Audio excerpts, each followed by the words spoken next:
Hi guys, welcome back to విద్యా stories. నిశ్శబ్ద యుద్ధం 30వ భాగం. నాకు ఉద్యోగం వద్దు అంటే నన్ను బలవంతంగా తీసుకొస్తారా? ఉద్యోగం లేని వాళ్ళకి ఇవ్వచ్చు కదా. ధరణి కోపంగా ముసుగు మనిషికి మొహం వాచేలా చివాట్లు పెట్టాలి అనుకుంటా ఆలోచిస్తుంది.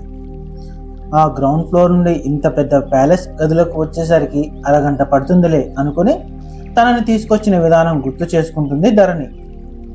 చైతన్య డిన్నర్ చేసి వెళ్ళిపోయాక నైట్ వేర్లోకి మారి జుట్టుని పైకి ముడిపెట్టి క్లచ్ పెట్టి ల్యాప్టాప్లో మరొక కంపెనీ నుండి కొన్ని నోటిఫికేషన్ చూసి తన రెజ్యూమ్ సెండ్ చేసుకోబోతోంది. ఇంతలో డోర్ కొట్టిన శబ్దం అయింది. ఈ చైతన్య గారు చూస్తే ఇంకో కంపెనీకి రెజ్యూమ్ పంపిస్తున్నానని కోప్పడతాడేమో. వద్దు, వాడు చూడకూడదని ల్యాప్టాప్ క్లోజ్ చేసింది. చైతన్య మర్చిపోయిన గ్రాసరీ బ్యాగ్ తీసుకుని డోర్ తీయటానికి వెళ్ళింది. డోర్ దగ్గరనే ఇచ్చి పంపించేద్దామని. ఎదురుగా ఆ ఇద్దరు బ్లాక్ డ్రెస్ సెక్యూరిటీని చూస్తూనే అబ్రాడ్ స్లోలో ఆగి పీక్తోంది ధరణి. మీరా ఎందుకు వచ్చారు? మమ్మల్ని మా సార్ తీసుకురామన్నారు. ఎందుకు? ఆ కంపెనీలో జాబ్ ఇస్తామంటే వద్దంటున్నారు కదా. అది సార్కి ఇన్సల్ట్గా ఉంది అంట. జాబ్ కోసం లక్షల డబ్బులు ఇచ్చి జాబ్ కొనుక్కునే పరిస్థితిలో ఉంటే అందరూ, పైగా ఆర్ఆర్ గ్రూప్ ఆఫ్ కంపెనీలో జాబ్ అంటే మాటలా?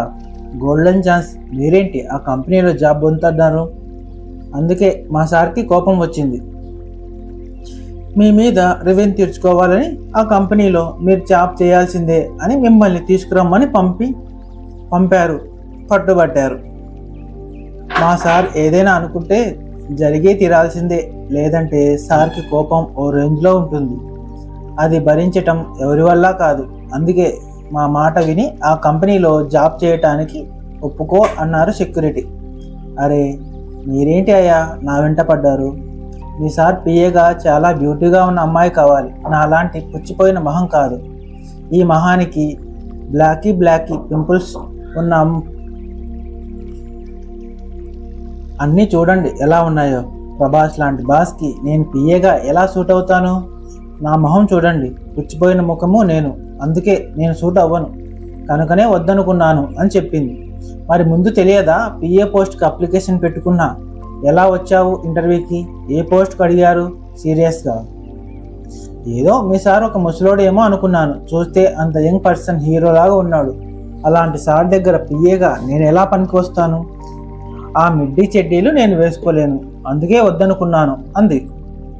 అది మీరు అందంగా లేరని మా సార్కు తెలుసు, మాకు తెలుసు.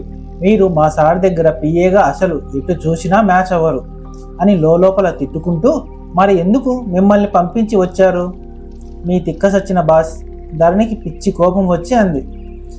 మా సార్కి ఈగో హర్ట్ అయింది. సార్ దగ్గర పిఏగా కాకపోయినా నీకు ఏదో జాబ్ ఇస్తారు, మీరు సచ్చినట్లు చేయాల్సిందే ఆర్ఆర్ గ్రూప్ కంపెనీలో. లేదంటే మీరు మరొక కంపెనీకి వెళ్ళి ఆర్ఆర్ కంపెనీలో జాబ్ ఇస్తామంటే నేనే వద్దన్నాను అని ప్రౌడ్గా చెప్పుకుంటారు. అలాంటి ఛాన్స్ మీరు చస్తామన్నా మీకు ఆ ఛాన్స్ ఇవ్వకూడదని మా బాస్ తీర్మానించుకున్నారు. అయ్యా బాబు, నేను ఎవరికి చెప్పను, సరేనా అంది. మీ ఆడవాళ్ళు మహాముదుర్లు. ఈ విషయం ఎప్పుడెప్పుడు చెప్పుకుందామని వెయిట్ చేస్తూ ఉంటారు. కొద్ది రోజులు భయపడి చెప్పకపోయినా ఫ్యూచర్లో చెప్తారు. అప్పుడు ఆర్ఆర్ కంపెనీ మీద బ్యాడ్ న్యూస్ వస్తుంది. నేను చెప్పను అయ్యా బాబు, నాకు నిద్ర వస్తోంది, మీరు వెళ్ళిపోతే నిద్రపోతాను అంటూ దండం పెట్టింది నిద్రమొహంతో. ఒకలా పెట్టి మీరెవరికి చెప్పకపోయినా సరే మీ మనసులో అయినా మీరు ప్రౌడ్గా ఫీల్ అవుతున్నారు. అది మా బాస్కి తెలుసు. మనసులో కూడా ప్రౌడ్గా ఫీల్ అయ్యే ఛాన్స్ మీకు ఇవ్వరు.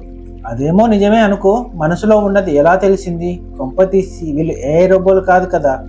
ఆలోచనలో భయంపడి, చూడు మీరు CEO పోస్ట్ ఇచ్చినా నేను ఆ కంపెనీలో చెయ్యను కరాఖండిగా చెప్పేసింది. మీరు మరీ అంత ఎక్స్పెక్ట్ చేయకండి. నీ పుచ్చిపోయిన మొహానికి నీకు అంత సీన్ లేదు. బహుశా మా సార్ నీకు కంపెనీలో స్లీపర్ పోస్ట్ అయినా ఇవ్వవచ్చు అనడంతో ధరణి పిచ్చి వెళ్ళింది. కానీ కోపాన్ని అంచుకుంటూ, పనికి మరి ఏ శిక్ష వేస్తారు అని నిస్సత్తుగా చెప్పానుగా. నాకు ఎవరి మీద అయినా కోపం వస్తే నా మనసులో ఎవరినీ తిట్టుకోకుండా నేను వర్క్ చేయలేను. మీరు ఒకవేళ ఏ పోస్ట్ ఇచ్చినా మిమ్మల్ని తిడితే మీ ఏఐ కనిపెట్టేసి నన్ను స్లీపర్ పోస్ట్ నుండి కూడా పీచేస్తారు. స్వీపర్ పోస్ట్కు మించి తక్కువలో ఇంకేం ఉండదు కదా, అప్పుడు తీసేయాల్సిందే. అది నాకు ఇన్సల్ట్. మరో కంపెనీలో జాబ్ చేసుకోవడానికి కూడా అవకాశం ఉండదు కదా. నేను ఏదో మిమ్మల్ని తిట్టానని బయటికి గెంటేయండి అన్నారు. అలాగే ఆఫీస్లో జాబ్ ఇచ్చాక మళ్ళీ అలా పంపించేస్తే నా ఈగో హర్ట్ అయ్యింది.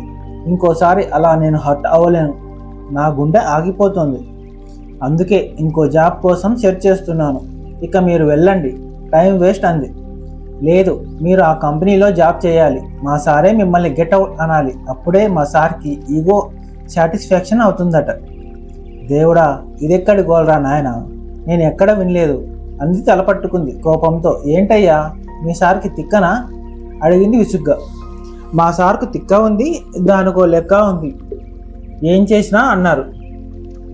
గాడిద గుడ్డేం కాదు, పండ్లు నూరుతో అంది. అంతవరకు వారితో ధరణి మాట్లాడిన దానికి ట్రాన్స్లేషన్తో బాస్ మాట్లాడింది ఇక్కడ సెక్యూరిటీలో మాట్లాడారు, ట్రాన్స్లేట్ చేశారు. బాస్ గారు పర్మిషన్ ఏమిచ్చారో ఓకే సార్ అని ఇద్దరు సెల్యూట్ చేసి అసలు విషయం చెప్పారు. ఇంతవరకు మీ మాటలకు ప్రతిస్పందనగా సార్ మాత్రమే మాట్లాడారు. మేము ట్రాన్స్లేషన్ చేశాము. మీరు మాట్లాడిందంతా మా సార్ విన్నారు. మీ మాటలకు సార్ చెప్పిన మాటలు మేము చెప్పాను చూపించారు. ట్రాన్స్లేషన్ వైర్ ధరణి షాక్ అయింది. ఇక నీతో మాట్లాడి టైం వేస్ట్ చేయకుండా మిమ్మల్ని బలవంతంగా తీసుకురమ్మని మా బాస్ ఆర్డర్ వేశారు. మీరు తప్పించుకోలేరు అంటూ చెరొక రెక్క పట్టుకొని ధరణి చేతిని ఇంటి డోర్ లాక్ చేయించి ధరణి తీసుకెళ్లి కారులో చిన్నపిల్లలను తీసుకెళ్లి కూర్చోబెట్టారు. ధరణి చుట్టూ ఉన్న కొంపల వైపు చూస్తూ హెల్ప్ హెల్ప్ అని అంది.